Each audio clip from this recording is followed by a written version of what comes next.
Philip Woolen.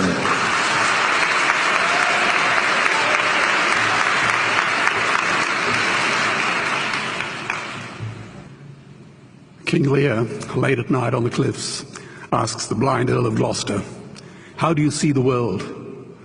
And the blind man Gloucester replies, "I see it feelingly. And shouldn't we all?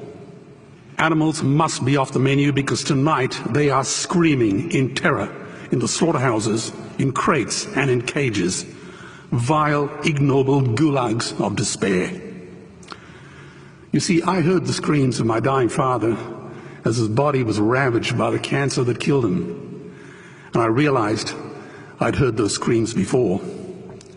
In the slaughterhouse, their eyes stabbed out and their tendons slashed, on the cattle ships to the Middle East, and the dying mother wail as a harpoon explodes in her brain as she calls out to her calf.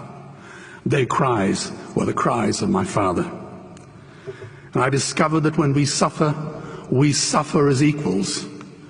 And in their capacity to suffer, a dog is a pig, is a bear, is a boy.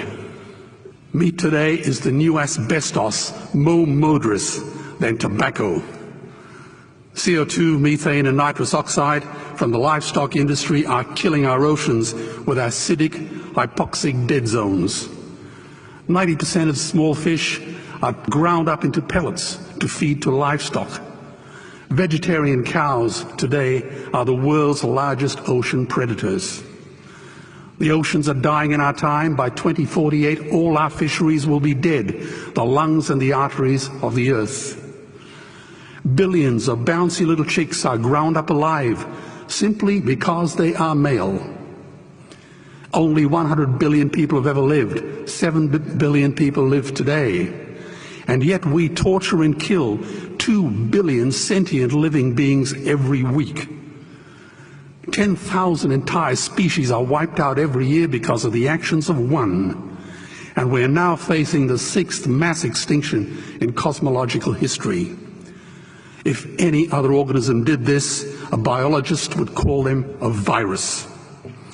It is a crime against humanity of unimaginable proportions. But happily, the world is changing. 10 years ago, Twitter was a bird sound. www was a stuck keyboard. Cloud was in the sky. 4G was a parking space. Google was a baby's burp. Skype was a typo. And Al-Qaeda was my plumber. Victor Hugo said, "There is nothing more powerful than an idea whose time has come." Well, animal rights today is now the greatest social justice issue since the abolition of slavery. Do you know there are over 600 million vegetarians in this world? And that is bigger than the United States, England, France, Germany, Spain, Italy, Canada, Australia, New Zealand, all put together. If we were one nation, we would be bigger than the 27 nations of the European Union. Can you believe that? And despite this massive demographic footprint, we are still drowned out by the raucous hunt and shoot and killing cartels who believe that violence is the answer when it should not even be a question. Meat kills animals, kills us, and is killing our economies. Medicare has already bankrupted the United States. They will need $8 trillion invested in Treasury bills just to pay the interest, and they have precisely zero. They could shut down every school, Army, Navy, Air Force, Homeland Security, Marines, CIA, and FBI, and they still will not have the money to pay their doctor bills. And our Cornell and Harvard say that the optimum amount of meat in a healthy human diet is precisely zero. Water, as you know, is the new oil. Nations will soon be going to war for it. Underground aquifers that took millions of years to fill are now running dry. It takes 50,000 liters of precious drinking water to make 1 kilo of beef. Today, 1 billion people are hungry. 20 million people will die from malnutrition. Cutting meat by only 10% will feed 100 million people, and eliminating meat will end starvation forever. If everyone ate a Western diet, we would need 2 planet Earths to feed us. We've only got one, and she is dying. Greenhouse gas emissions from livestock is 50% greater than transport, as Peter said. Cars, trains, buses, ships, lorries, the whole lot. And as I travel around the world, I see poor countries who sell their grain to the West while their own children starve in their arms. And the West feeds it to livestock so we can eat a steak? Am I the only one who sees this as a crime? Believe me, every morsel of meat we eat is slapping the tear-stained face of a hungry child. When I look into her eyes, do I remain silent? The earth can produce enough food for everyone's need, but not enough for everyone's greed. We are facing the perfect storm. If any nation had developed weapons that could wreak such havoc on the planet, we would launch a preemptive military strike and bomb it back into the Bronze Age. But it's not a rogue state, it's an industry. The good news is we don't have to bomb it. We can just stop buying it.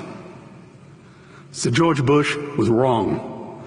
The axis of evil does not run through Iraq, Iran, or North Korea. It runs through our dining tables. Weapons of mass destruction are our knives and forks.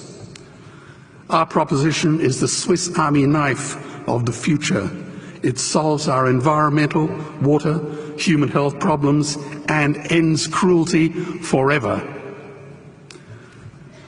The Stone Age didn't end because we ran out of stones.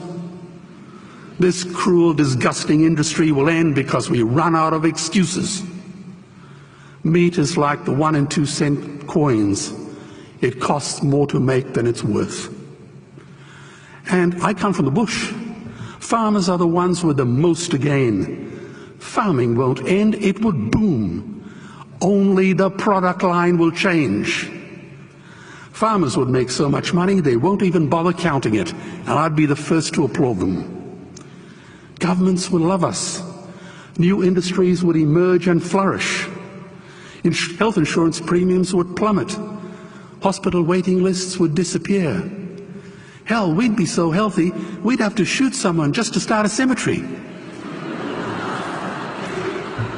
So tonight I have 2 challenges for the opposition. 2 challenges.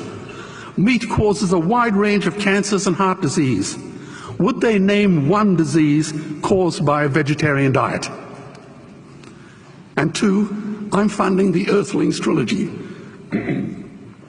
If the opposition is so sure of their ground, I challenge them to send a copy of the Earthlings DVD to all their colleagues and all their customers. Go on, I dare you.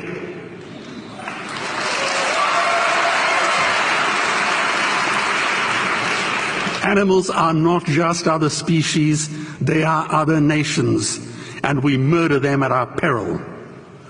The peace map is drawn on a menu. Peace is not just the absence of war, it is the presence of justice. Justice must be blind to race, color, religion, or species. If she's not blind, she will be a weapon of terror. And tonight, there is unimaginable terror in those ghastly Guantanamos we call factory farms or slaughterhouses. Believe me, if slaughterhouses had glass walls, we wouldn't be having this debate tonight. You see, I believe another world is possible. And on a quiet night, I can hear her breathing. Let's get animals off the menu and out of these torture chambers. Please vote tonight for those who have no voice. Thank you.